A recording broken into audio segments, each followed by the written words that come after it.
Hi everyone. So this is a small lesson on laws and policies and their effect on teaching. Separate but equal came into existence in the South of the United States after Plessy versus Ferguson in 1896.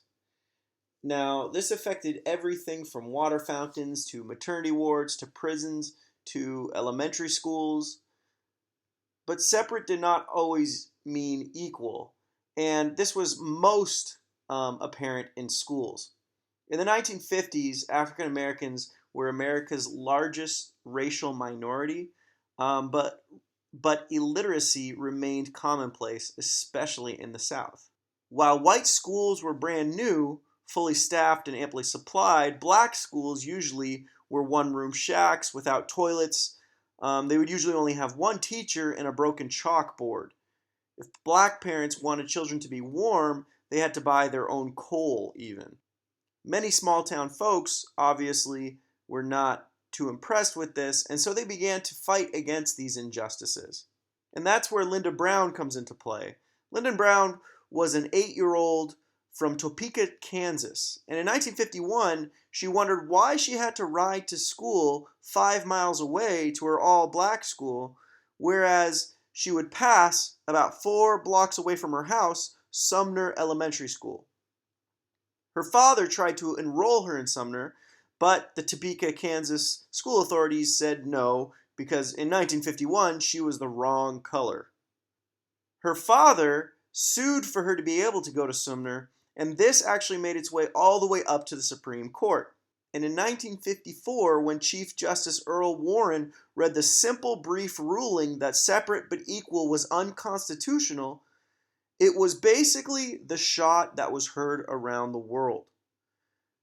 And this really served as a catalyst for the modern civil rights movement that would follow, because it inspired reform everywhere and it formed a legal means for challenging segregation in all areas of society. Still, though, schools were going to have to desegregate, but they would do so kicking and screaming. For example, in 1957 in Little Rock, Arkansas, the governor ordered 270 fully armed men to guard Little Rock Central High School in order to prevent 9 black children from entering the previously all-white school. And when the kids tried to enter, they were harassed and spit on by onlookers. Now, this pushed President Eisenhower to send in 1,100 paratroopers in order to restore order and put the state National Guard under his orders. The troops remained there for the rest of the year, and the kids continued to go to school despite all of the harassment that they received from the white students, teachers, and parents. And now this is what leads into the Civil Rights Act of 1964. Because 10 years after the Brown case, only 1% of students were attending integrated schools. Once the Civil Rights Act was passed, Act 4 required public schools to desegregate and not take into account a student's race, color, religion, or national origin. Basically, this was Congress enforcing the Supreme Court's decision. The Department of Education could now use this act as a tool in order to investigate if schools were actually being integrated. And this ability to withhold federal funds would become a very important tool in the next act that I'm going to talk about, which is the Elementary and Secondary Education Act of 1965.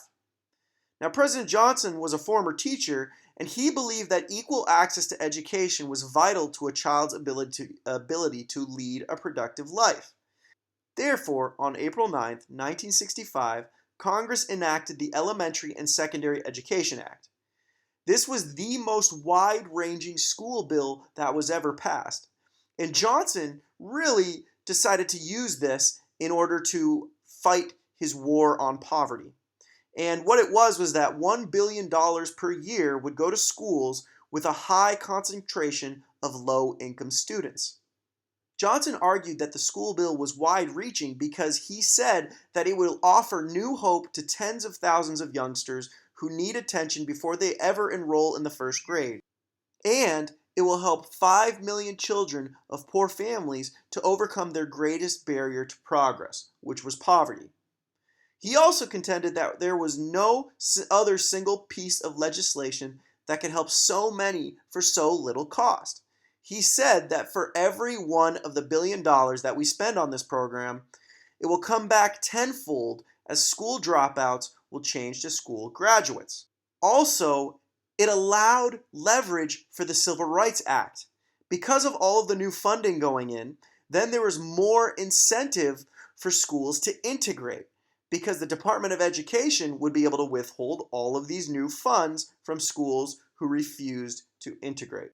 The unique thing about this act is that it has constantly changed throughout time. For example, in 1967, Johnson rattled off the initiatives that were now supported by the act that broadened the scope of the federal government's involvement in education even further. For example, they included programs on dropout prevention, funding for children with disabilities, bilingual education programs, the addition of 3,600 new school libraries, 2,200 new education projects outside the classroom and regional laboratories for basic education research.